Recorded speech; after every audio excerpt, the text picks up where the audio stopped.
बिहार में होने वाले विधानसभा चुनाव से पहले राजनीति जो है अब वो और ज़्यादा गर्मा गई है। इसके साथ ही यहाँ पर अगर कहा जाए तो जो धर्म का जो कार्ड है वो भी यहाँ पर अब बहुत अच्छे ढंग से तेजस्वी यादव चल रहे हैं। ज़रा मैं अपने दर्शकों को बता दूं कि किस तरीके से तिलक और टोपी का बड़ा कनेक्शन है। देखिए, तिलक के बाद में तेजस्वी यादव ने टोपी पहन ली।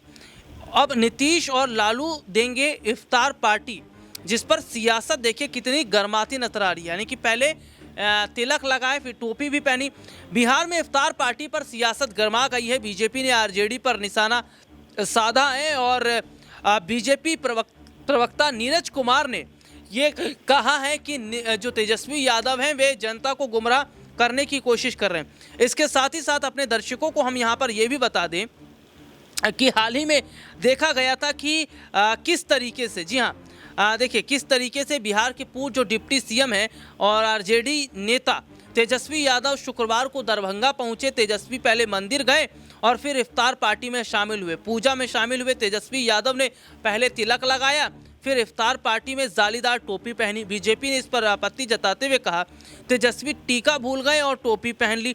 तो ऐसे में ये देखा जा रहा है कि टीका और टोपी की जो सियासत हो रही है, इस पर बीजेपी को इस बात का डर है कि तेजस्वी यादव ने पूरे चुनाव का रुख तो मोड़ दिया है। यानी कि हिंदुओं को भी अपनी तरफ कर रखा है और मुसलमानों को भी अपनी तरफ कर रखा है। यानी कि वे ये कह रहे हैं कि हमारी बैर किसी से नहीं है, हमारे लिए सभी समान हैं और हम सबके साथ हैं। तो ऐसे में देखा जा रहा है कि जो तिलक और टोपी वाला जो कनेक्शन तेजस्वी यादव का है, क्या ये बिहार चुनाव में कामयाब हो पाएगा?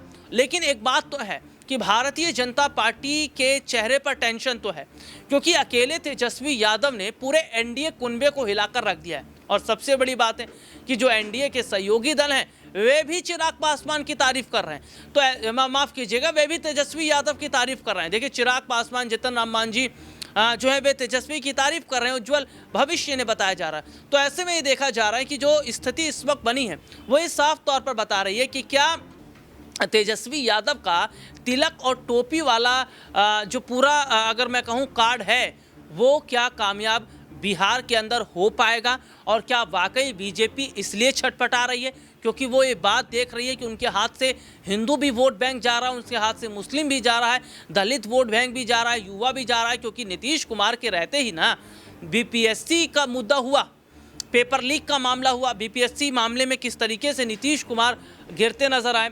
और तो और फिर ये भी देखा जाता है कि किस तरीके से नीतीश कुमार पर तमाम फिर बड़े सवाल भी खड़े होने लगते हैं कि नीतीश कुमार के शासनकाल में क्या जंगल राज की तस्वीर देखने को मिल रही है। क्योंकि जिस तरीके से दलित बस्ती को आग के हवाले कर दिया गया और दूसरी तरफ बीपीएससी का मामला है। और यहाँ पर यह भी देखा जाता है कि बिहार के मुख्यमंत्री तो वो हैं लेकिन बिहार को विशेष राज्य का दर्जा नहीं दिला पाए। तो ये जो तमाम सवाल नीतीश पर खड़े हुए, उसके बाद में नीतीश बैकफुट पे ज़रूर नजर आए। लेकिन यहाँ पर जिस तरीके से जो योजनाओं का अगर हम जिक्र कर लेते हैं, जो तेजस्वी यादव जो योजना लेकर आ रहे हैं, वे चाहे युवाओं को के लिए हों या फिर वे महिलाओं के लिए हों या फिर बिहार में तमाम जो अन्य वर्ग के लोग हैं उनके लिए हो, ये चीज़ें बताती हैं कि क्या तेजस्वी यादव का जो वोट फैक्टर है या तेजस्वी यादव जिस तरीके से बिहार की जो तस्वीर है उसको बदलने की जो कोशिश कर रहे हैं, क्या इसका चुनाव में उन्हें फ़ायदा मिल पाएगा? और क्या वाकई बिहार में अगले मुख्यमंत्री के तौर पर अगर तेजस्वी यादव को देख रही है जनता, तो क्या यही बीजेपी को डर सता रहा है? लेकिन बिहार चुनाव में बड़ा फेरबदल तो होना तय है और चुनाव से पहले तेजस्वी ने जिस तरीके से कमान संभाली है और वे एनडीए के लिए मुश्किलें खड़ी कर रहे हैं, ये एक बहुत बड़ी बात है। आज की इस खबर में इतना ही। फिर आपसे दोबारा मुलाकात होगी, तब तक के लिए इजाज़त दीजिए। नमस्कार।